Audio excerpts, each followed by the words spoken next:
Hello दोस्तों, कहानियों की दुनिया में आप सभी का स्वागत है। आज हम सुनेंगे शरत चंद्र चट्टोपाध्याय द्वारा लिखी एक बांग्ला उपन्यास शुभदा का हिंदी रूपांतरण का भाग 7। तो आइए सुनते हैं। एक दिन नारायणपुर के जमींदार सुरेंद्र नाथ चौधरी के मन में यह बात आई कि मेरा स्वास्थ्य खराब हो गया है। वायु परिवर्तन न करने पर शायद बीमार पड़ जाऊंगा। सुरेंद्र बाबू की आमदनी बहुत अधिक थी। अवस्था उनकी अधिक न थी, लगभग 25 वर्ष होगी। इस अवस्था के अनुसार ही उन्हें शौक भी नाना प्रकार के थे, इसलिए संगी साथियों का अभाव नहीं था। बैठकबाजी करने वाले 2-4 व्यक्तियों को बुलाकर उन्होंने कहा, मेरी तबीयत आजकल अच्छी नहीं मालूम पड़ती है, तुम लोगों का क्या ख्याल है? सभी लोगों ने मुक्त कंठ से स्वीकारा कि उन्हें इस बात पर संदेह नहीं है। वे लोग इस बात को बहुत दिनों से अनुभव कर रहे थे, पर कह इसलिए नहीं पा रहे थे कि कहीं इसे सुरेंद्र नाथ को दुख न हो। सुरेंद्र बाबू ने कहा, डॉक्टरी औषधि के सेवन करने की जरूरत नहीं होगी। मेरा तो विश्वास है कि वायु परिवर्तन द्वारा ही सारी शिकायतें दूर हो जाएगी। इस विषय में किसी ने संदेह नहीं प्रकट किया। सबने कहा, वायु परिवर्तन से बढ़कर क्या औषधि हो सकती है? सुरेंद्र बाबू ने कहा, वायु परिवर्तन के लिए कहाँ जाना उचित होगा, बता सकते हो? कुछ लोगों ने भिन्न भिन्न स्थानों के नाम बताए। कुछ देर सोच विचार करने के बाद सुरेंद्र बाबू ने कहा, कुछ समय तक नौका ही में रहा जाए तो क्या कोई हानि होगी? सब लोगों ने कहा, यह तो बहुत ही उत्तम विचार है। अब नौकावास के लिए धूमधाम से तैयारियां होने लगी। एक बड़ा सा बजरा नाव सजाया जाने लगा। 2-3 महीने के लिए जो वस्तुएं जितनी मात्रा में आवश्यक हो सकती थी बजरे में रखी गई। पंचांग देखकर सुरेंद्र बाबू शुभ दिन उसमें जा बैठे। साथ में उनके गाने बजाने वाले तथा कई संगी साथी भी चले। उन सब के बीच में एक गायिका को भी स्थान मिला। मल्लाहों ने पाल उठाकर देवी देवताओं को याद करते हुए नदी में नौका छोड़ दी। हवा अनुकूल थी, इसलिए पाल के सहारे वह बड़ा सा बजरा राजहंसनी की भांति चलने लगा। स्थान स्थान पर लंगर डाल दिया जाता। सुरेंद्र बाबू दल बल लिए इधर उधर घूमने लगा। इस प्रकार जल तथा स्थल के कितने ही स्थानों का भ्रमण किया गया। बहुत दिन बीत गए। अंत में बजरा आकर कलकत्ता में लगा और जितने आदमी थे उन सब की इच्छा थी कि यहाँ अधिक दिन तक रहा जाए, किंतु सुरेंद्र बाबू इस पर तैयार न हुए। उन्होंने कहा, कलकत्ता की वायु और स्थानों की अपेक्षा दूषित है, यहाँ मैं न रहूंगा, बजरा उत्तर की ओर बढ़ाओ। सुरेंद्र बाबू की इस आज्ञा के कारण कलकत्ता में केवल एक दिन रहकर बजरा उत्तर की ओर चल पड़ा। कलकत्ता से जब वह रवाना हो गया तब सुरेंद्र बाबू के साथी सोचने लगे, बजरे में बहुत दिनों तक निवास किया जा चुका, शरीर को भी बड़ा सुख मिला, साथ ही स्वास्थ्य भी बहुत सुधर गया है। अब तो यदि लौटकर घर जा सकते और स्त्री बच्चों का मुंह देख पाते तो शरीर की कांति और मन की शांति संभवतः बढ़ जाती। मन में यह विचार आने के कारण और आगे बढ़ने के लिए बहुत से लोग अनिच्छुक हो उठे और घर लौट जाने की इच्छा प्रकट करने लगे। 2-4 लोगों ने मुंह खोलकर कहा भी, घर छोड़कर प्रदेश में रहते काफी दिन हो गए, अब आपका स्वास्थ्य भी ठीक हो गया है, अब वापस लौटना चाहिए। सुरेंद्र बाबू ने कुछ मुस्कुरा कर कहा, अभी लौटने की इच्छा नहीं है, अगर आप लोगों की जाने की इच्छा है तो चले जाएं। घर पत्नी बच्चों के लिए उदास होना उचित नहीं है। समझकर जिन लोगों ने प्रस्ताव पेश किया था वे लोग चुप हो गए। सुरेंद्र बाबू ने भी कुछ नहीं कहा। बजरा रुकने के बजाय आगे बढ़ा, पर अब पहले की तरह आनंद नहीं था। सुरेंद्र बाबू के अलावा सभी उदास रहने लगे। 2 दिन पहले जो लोग उदास हुए थे वे पुनः उदास हो गए। उनकी आंखों के सामने घर पत्नी बच्चों के चेहरे घूमने लगे। एक एक दिन एक एक साल लगने लगा। अंत में पुनः प्रस्ताव पेश किया गया। सुरेंद्र बाबू ने मना किया तब बजरे के चंदन नगर से आगे निकलने से पहले ही प्रायः सबने अपना अपना रास्ता लिया। सुरेंद्र बाबू तथा उनके नौकरों को छोड़कर अब बजरे में प्रायः कोई भी न रह गया। बाहरी आदमियों में था एक व्यक्ति जो तबला, सारंगी वगैरह बजाता था, और एक थी नर्तकी जो सुरेंद्र बाबू की बहुत कृपा पात्री थी। उन्हीं को लेकर बाबू साहब आगे बढ़े। घर लौटने का उन्हें एक बार भी ख्याल नहीं आया। एक दिन की बात है, दिन का चौथा पहर था। सूर्य अभी तक अस्तांचल को नहीं पहुंच पाए थे। पश्चिम के आकाश पर बादल चढ़ने लगे। एक नाविक को बुलाकर सुरेंद्र बाबू ने कहा, हरिचरण, देख रहे हो ना कि बादल चढ़ते चले आ रहे हैं? जी हाँ, आंधी आने वाली है। बैसाख ज्येष्ठ का महीना है, आंधी तो आएगी ही। तब बजरा किनारे लगाओ। आसपास गांव नहीं है, बिना घाट के लगाना ठीक नहीं होगा। नहीं लगाओगे तो सभी को डुबो दोगे। मांझी ने हंसकर कहा, मेरे रहते डरने की क्या बात है बाबू, आंधी आने के पहले ही लंगर डाल दूंगा। यह सब करने की जरूरत नहीं है, तुम किनारे ले चलो। फलस्वरूप अच्छे स्थान को देखकर बजरा किनारे लगाया गया। सुरेंद्र बाबू बजरे की छत पर आकर बैठ गए। नौकर हुक्का रख गया। हुक्का पीते हुए उन्होंने एक नौकर से कहा, उस्ताद जी को बुलाओ। कुछ देर बाद पगड़ी बांधे उस्ताद जी हाजिर हुए और बोले, हुजूर। किनारे पहुंचने पर सुरेंद्र बाबू की निगाह एक काली सी चीज की तरफ चली गई। नदी के तट के बिल्कुल समीप ही जल के ऊपर वह तैर रही थी। सुरेंद्र बाबू ध्यानपूर्वक उसे देख रहे थे। उन्हें ऐसा लग रहा था मानो किसी मनुष्य का सिर है। उस्ताद जी को देखकर उन्होंने कहा, उस्ताद जी, शायद अब तूफान नहीं आएगा, कुछ गाना बजाना होना चाहिए। सिर हिलाकर उस्ताद जी ने कहा, जैसी आज्ञा हो आपकी। सुरेंद्र बाबू फिर वही काली काली वस्तु देखने लगे। थोड़ी देर बाद ही एक गाने वाली युवती आकर पासी गलीचे पर बैठ गई। उस्ताद जी भी बाजा तबला लिए हुए बजरे की छत पर चढ़ रहे थे। यह देखकर सुरेंद्र बाबू ने कहा, तुम नीचे जाओ, बाजे तबले की जरूरत नहीं है, आज ऐसे ही गाना होगा। एक सूखी हंसी हंसकर उस्ताद जी नीचे चले गए। जो स्त्री आकर गलीचे के ऊपर बैठी थी उसका नाम था जयावती। उम्र उसकी लगभग 20 वर्ष की थी। वह बहुत ही हृष्ट पुष्ट थी और उसका शरीर सुडौल था। देखने में वह बुरी नहीं थी। सुरेंद्र बाबू की कृपा वह बहुत दिन से प्राप्त करती चली आ रही थी। बंगाली के घर की बेटी थी।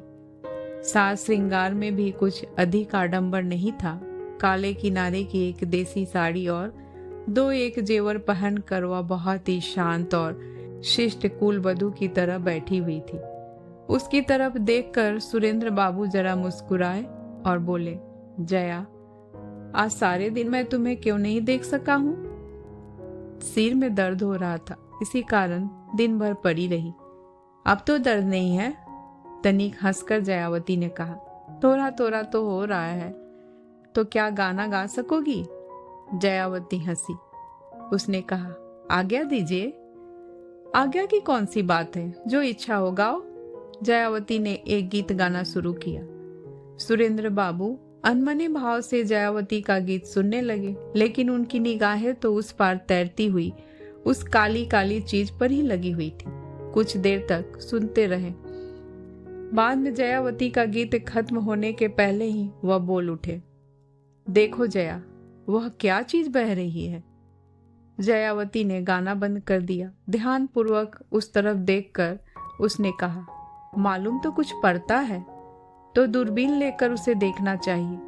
दूरबीन का बक्सा आया। खोलकर सुरेंद्र बाबू ने आंख से दूरबीन लगाई और देखने लगे कि क्या चीज है। जयावती ने पूछा, वह क्या है? एक आदमी सा मालूम पड़ता है। इतनी देर से पानी में क्या कर रहा है? पता नहीं, देखने पर मालूम होगा।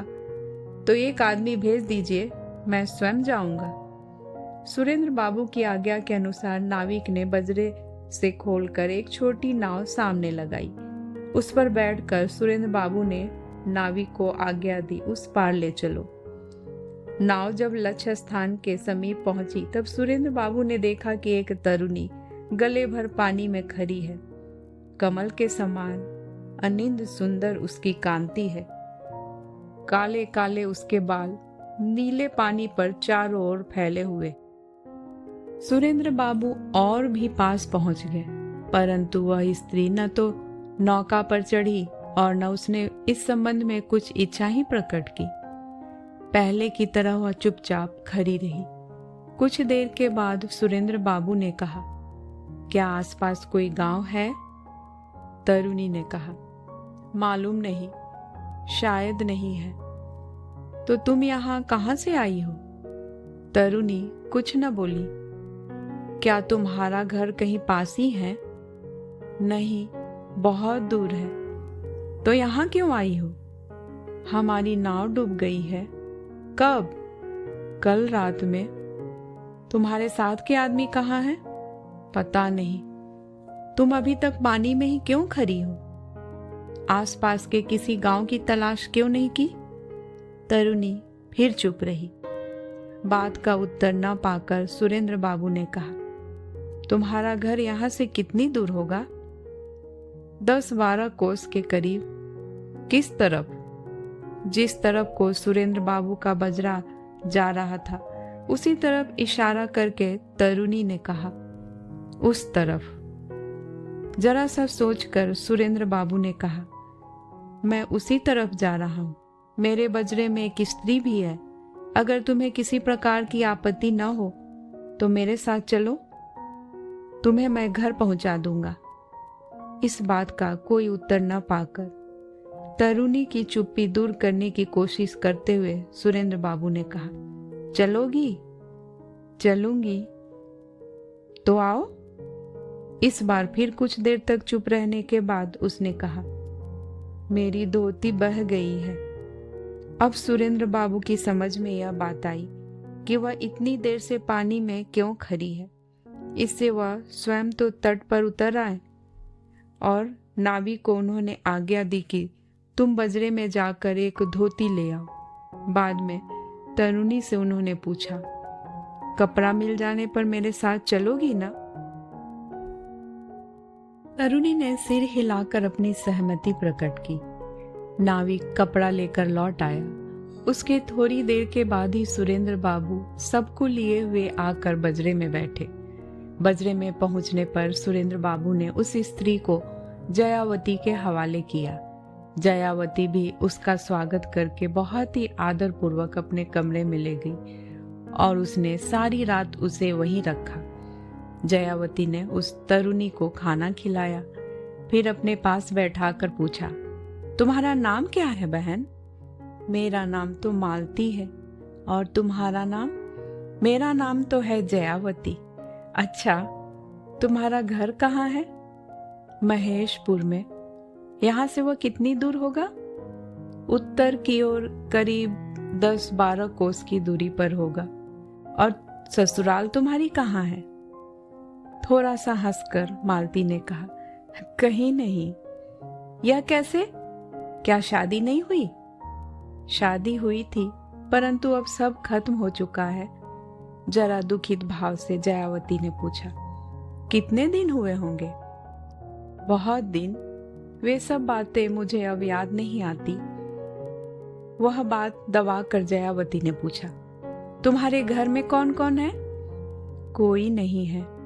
एक बुआ थी, शायद वह भी अब जिंदा नहीं है। जयावती ने समझा कि शायद इस बात से नौका दुर्घटना का संपर्क है। इससे इसके संबंध में भी बातें करना उसने ठीक नहीं समझा। तो क्या तुम लोग कहीं जा रही थी? कुछ देर सोचकर मालती ने कहा, सागर द्वीप को। जो लोग तुम्हारे साथ थे उन सब का क्या हुआ? मालूम नहीं। घर जाओगी अब? यही सोच रही हूं। जरा सा हंसकर जयावती बोली, मेरे साथ चलोगी? अगर ले चलोगी तो चलूंगी। तुम्हारे स्वामी ने मेरा बड़ा उपकार किया है। इसके सिवा घर में भी मेरा अपना कोई नहीं है। घर पहुंचने पर भी किसके पास रहूंगी? यह मालूम नहीं है। जयावती ने मालती के साथ चलने के लिए कह तो दिया, लेकिन उसके बाद ही उसने दांत तले जीभ दबाई। मालती का उत्तर सुनकर वह मन ही मन शंकित भी हुई। जयावती के मन में यह बात आई कि मालती को साथ ले जाना बहुत अच्छा काम नहीं है। मालती ने पूछा, तुम्हारा घर कहाँ है? नारायणपुर में। कहाँ जाना हो रहा है? घूमने के लिए। बाबू साहब की तबीयत अच्छी नहीं है, इसलिए। 2-4 बातें और हुई, फिर उन दोनों को ही नींद आ गई। रात भर सुरेंद्र बाबू को अच्छी तरह नींद नहीं आई, इसलिए बहुत सवेरे ही बिस्तर छोड़ करके वह उठ गए। हाथ मुंह धोकर गुड़गुड़ी के नीचे में मुंह लगाए हुए वह आकर ऊपर छत पर बैठे। वायु का जोर था। पाल उठाकर मल्लाहों ने बजरा खोल दिया। कुछ दिन चढ़ जाने पर जयावती को बुलाकर सुरेंद्र बाबू ने कहा, क्या तुम उस औरत के बारे में कुछ मालूम कर सकी हो? सब कुछ। उसका घर कहाँ है?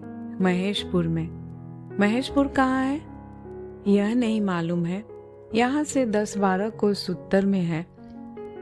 उसके बाप का नाम क्या है? पूछा नहीं।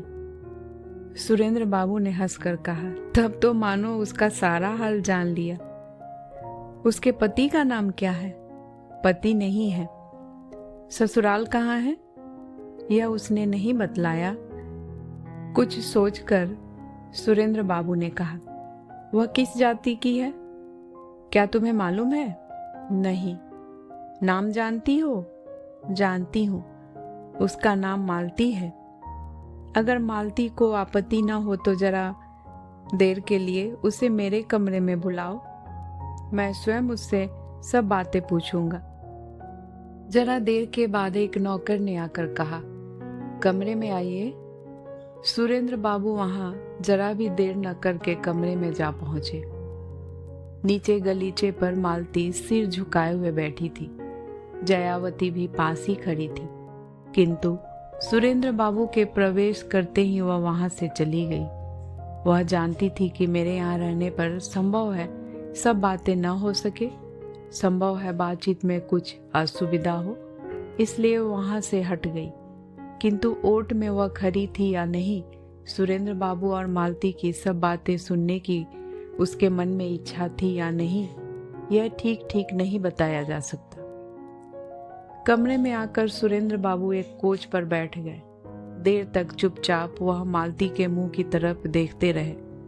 उसका मुंह बहुत ही मलिन था, बहुत ही दुखी था, परंतु देखने में वह बहुत ही मनोमुग्ध कर मालूम पड़ रहा था।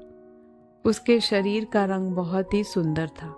अंग प्रत्यंग का गठन देखकर चित्त प्रसन्न होता था। उन्हें ऐसा अनुभव होने लगा मानो इतना सौंदर्य उन्होंने पहले कभी देखा ही नहीं था।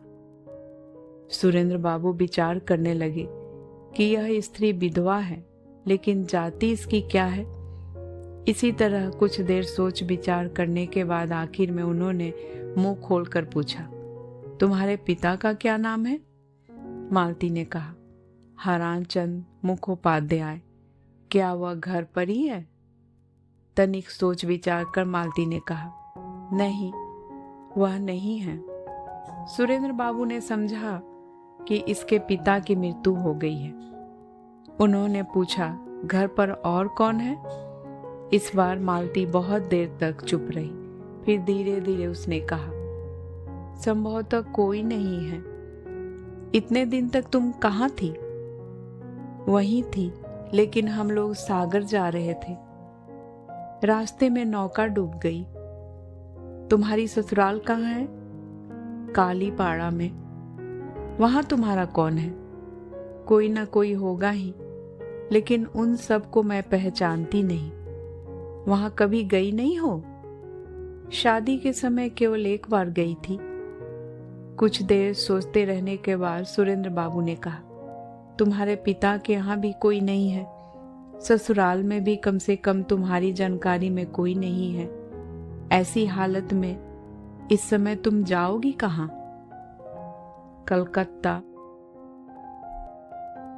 कलकत्ता में तुम्हारा कौन है? कोई नहीं। कोई नहीं? तब कलकत्ते में कहाँ रहोगी? किसी न किसी का घर ढूंढ लूंगी। उसके बाद मालती चुपचाप बैठी रही। सुरेंद्र बाबू ने कहा, क्या तुम भोजन बनाना जानती हो? जानती हूँ। कलकत्ते में यदि तुम्हें कहीं भोजन बनाने का काम मिल जाए तो करोगी? हाँ। सुरेंद्र बाबू बड़ी देर तक चुप रहने के बाद धीरे धीरे बोले, क्यों मालती, कलकत्ता के अलावा अगर और जगह तुम्हें काम मिल जाए तो क्या तुम करोगी? सिर हिलाकर मालती ने कहा, नहीं। इस उत्तर से सुरेंद्र बाबू कुछ दुखी से हुए और देर तक सोच विचार करने के बाद उन्होंने कहा, कलकत्ते में तुम जो कुछ प्राप्त करने की आशा करती हो, दूसरी जगह तुम उससे अधिक पाओ तो करोगी या नहीं? मालती ने पहले की ही तरह सिर हिलाया। कलकत्ता के सिवा मैं और कहीं न जाऊंगी। सुरेंद्र बाबू ने एक लंबी सांस ली। उनका मुरझाया हुआ मुख देखकर मालती भी समझ गई कि मेरी बात सुरेंद्र बाबू के मन के अनुकूल नहीं हुई। इससे उन्होंने शायद दुख का अनुभव किया है। दूसरी तरफ देखते हुए सुरेंद्र बाबू ने कहा, जो लोग कलकत्ते को जानते नहीं, उनके लिए वो बहुत ही बुरी जगह है। तुम्हारे मन की जो इच्छा हो उसी के अनुसार काम करो, परंतु रहना खूब सावधानी से। तुमसे एक बात और कहता हूँ, मेरा नाम है सुरेंद्र नाथ चौधरी। मेरा घर नारायणपुर में है। यदि कभी तुम्हारा कोई काम पड़े तो मुझे सूचना देना या मेरे घर आ जाना।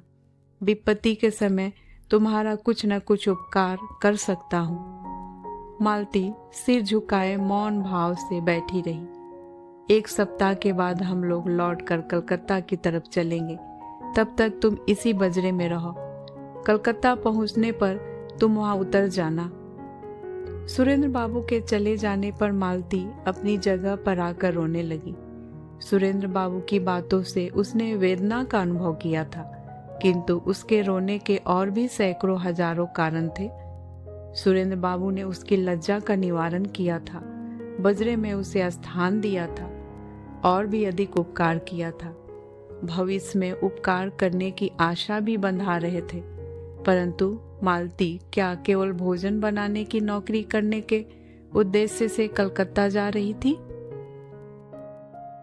स्नेहमयी माता, रोग शया पर पड़े हुए भाई, असहाय परिवार को छोड़ करके क्या वह केवल उदरपूर्ति के लिए आई थी? खाना बनाने वाली का कार्य करने की बात तो केवल छल मात्र थी। वह चाहती थी धन पैदा करना और कलकत्ते के अलावा और कहीं अधिक मात्रा में धन प्राप्त होना संभव नहीं था। धन पैदा करने का मार्ग उसने सोच लिया था। वह जानती थी कि मैं रूपवती हूँ और अनुपम रूपवती हूँ। कलकत्ता बड़ा और समृद्धशाली नगर है। वहाँ यह रूप लेकर जाने पर इसके विक्रय के लिए चिंता न करनी पड़ेगी। इस रूप का मूल्य भी यथासंभव आशा से कहीं अधिक मिलेगा। इसी से वह कलकत्ता जाने के लिए दृढ़ प्रतिज्ञ हुई थी। उसने सोचा था कि वहां मेरा आदर होगा। अभी मैं दरिद्र हूँ, बाद में धनवती हो जाऊंगी। अभी तक सुख दुख से जीवन बीत रहा था, अब सुख में बीतेगा। परंतु फिर भी वह भला रोती क्यों थी? दुख किस बात का था उसके मन में? यह तो केवल वही बता सकती थी। दूसरे दिन बजरा हलूदपुर गांव के नीचे होकर चलने लगा। मालती खिड़की खोलकर घाट की तरफ ताकती रही। घाट पर कोई मनुष्य नहीं था। जिस आशा से मालती ताक रही थी वह पूरी नहीं हुई। गांव छोड़कर बजरा दूर चला गया। मालती खिड़की बंद करके सिसक सिसक कर रोने लगी। जयावती समीप जाकर बैठी, आंखें पोंछकर स्नेहपूर्वक वह बोली, रोने से लाभ क्या होगा बहन? उन लोगों का समय हो गया था, इसलिए माता गंगा ने उन्हें गोद में ले लिया है। जयावती के मन में यह बात आई कि नौका डूबने के कारण जो लोग जलमग्न हो गए हैं, मालती उन्हीं के लिए रो रही है। आंखें पोंछकर मालती उठकर बैठ गई। जयावती उसकी अपेक्षा अवस्था में अधिक थी। उससे वह स्नेह किया करती थी। उसे अपनी छोटी बहन समझती थी। विशेषतः यह सुनकर कि मालती कलकत्ता में उतर जाएगी, उसका स्नेह और भी बढ़ गया था। उसके उठकर बैठने पर जयावती तरह तरह की बातों से उसे भुलाने की कोशिश करने लगी। श्री काशी धाम में मृत्यु होने पर शिवलोक प्राप्त किया जाता है, ऐसा हिंदुओं का विश्वास है। इसलिए सदानंद की बुआ काशी गई, वहां से वह लौटी नहीं। सदानंद ने पुण्यात्मा बुआ का काशी धाम में ही गंगा जी के तट पर दाह संस्कार किया और चिरकाल तक उनके शिवलोक में वास करने की व्यवस्था कर दी। बाद में वह हलूदपुर नामक ग्राम वापस आया। बहुत रात हो जाने पर पागल सदानंद ने सूने घर में प्रवेश किया।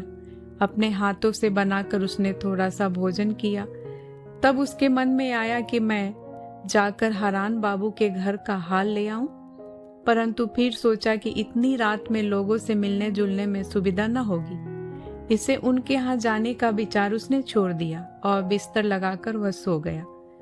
काशी में निवास करते समय सदानंद के मन में हरान चंद के परिवार की समस्याएं दूर नहीं हो सकी थी। हरान बाबू के चरित्र संबंधी बातें, शुभदा के दुर्भाग्य की बात और ललना के कष्टों की बातें उसके मन में प्राय आया करती। रोग शैया पर पड़ी हुई बुआ की सेवा में अत्यंत ही व्यस्त रहने पर भी वह उसको भूल नहीं पाता था।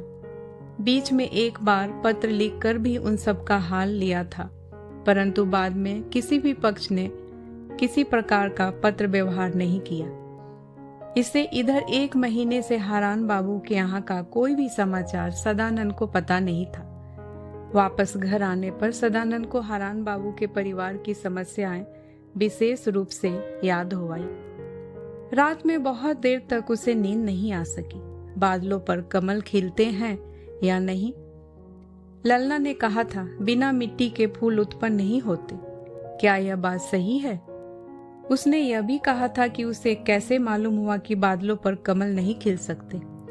बहरहाल सदानंद ने यह निश्चय किया कि ऊपर कमल खिल सकते हैं, पर अधिक दिनों तक खिले नहीं रह सकते, आगे सूख जाएंगे। दूसरे दिन सदानंद फूल, बेलपत्र, बाबा विश्वेश्वर का प्रसाद आदि बहुत सी वस्तुएं लिए हुए सीधे हरान बाबू के यहाँ जा पहुंचा। घर के भीतर पैर रखते ही उसने शुभदा को देखा।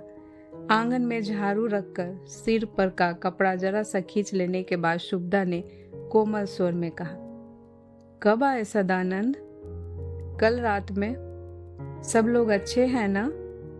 सदानंद थोड़ा सा हंसा, फिर बोला, सब लोगों में तो बुआ जी अकेली थी, सो उनकी काशी में ही मृत्यु हो गई।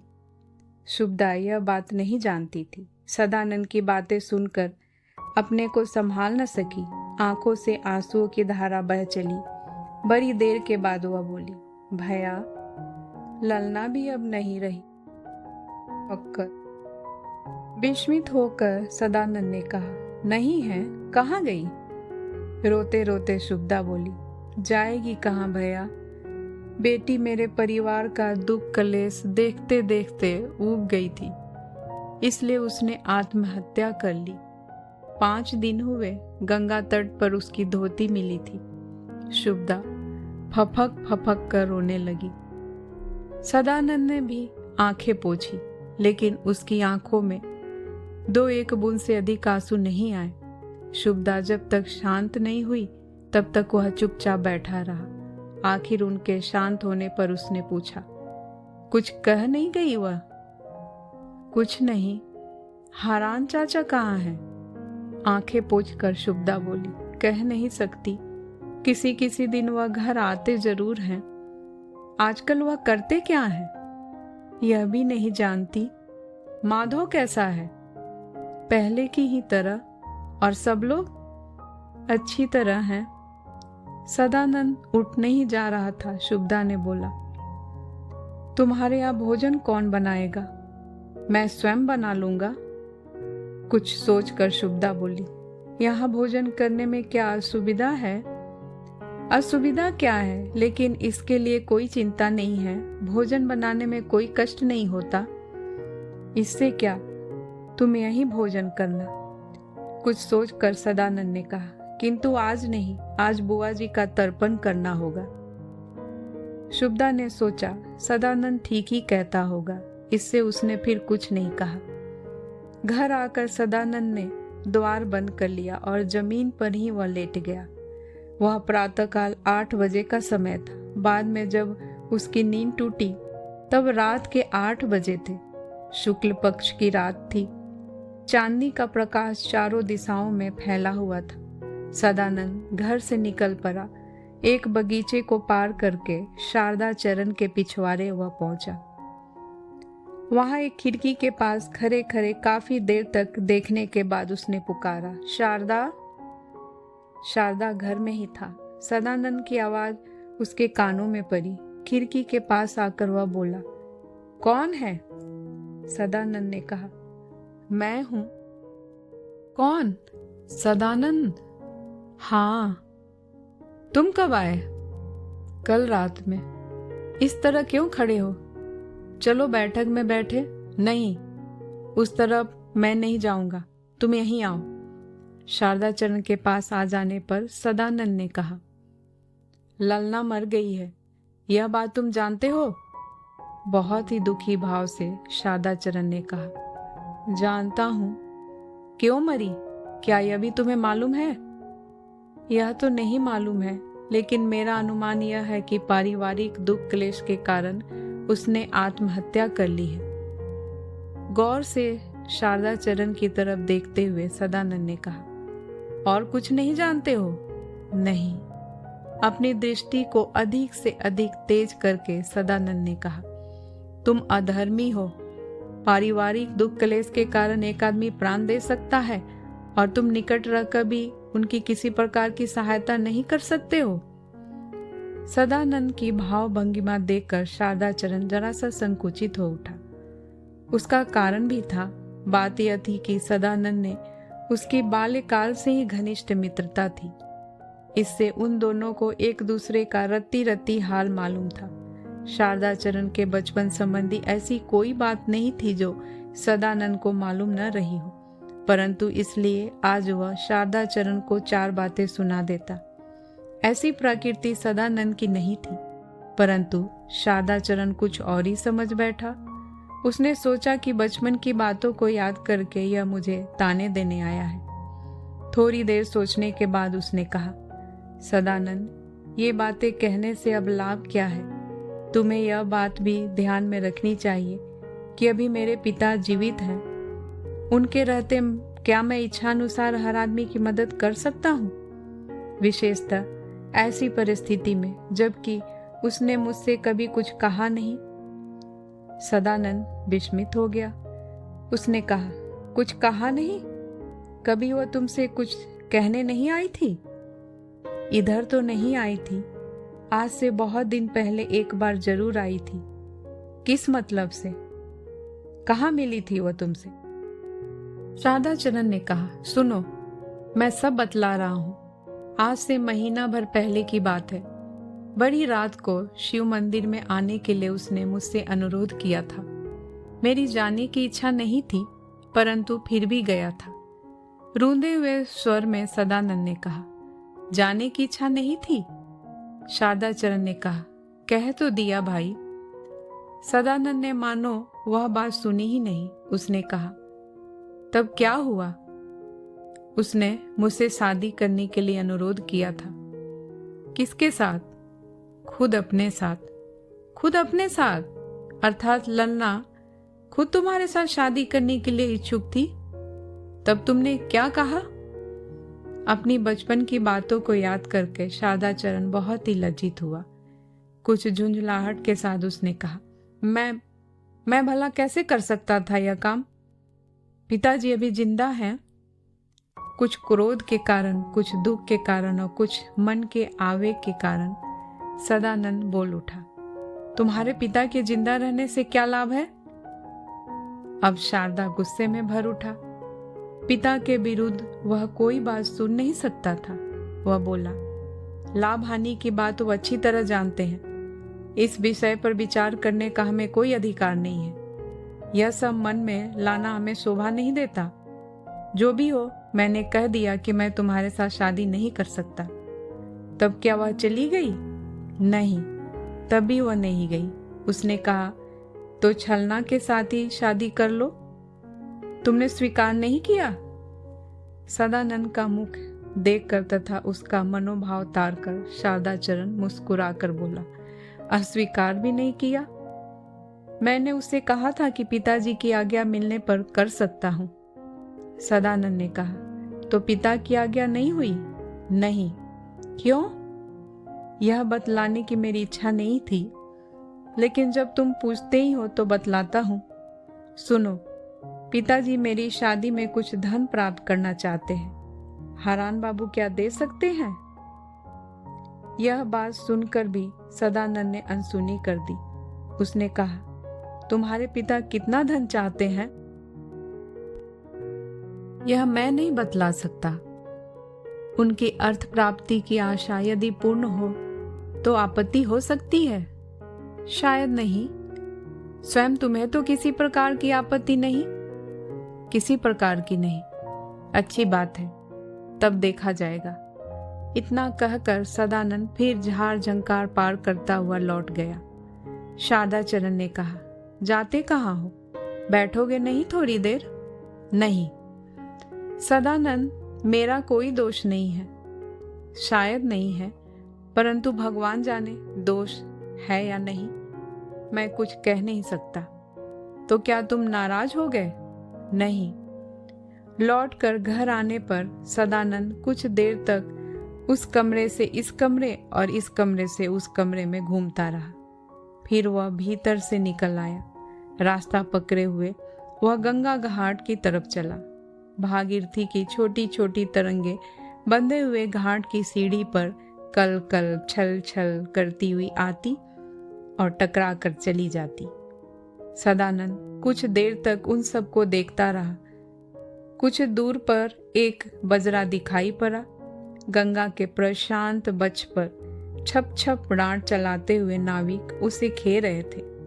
सदानंद कुछ देर तक अनमने भाव से उसकी तरफ देखता रहा।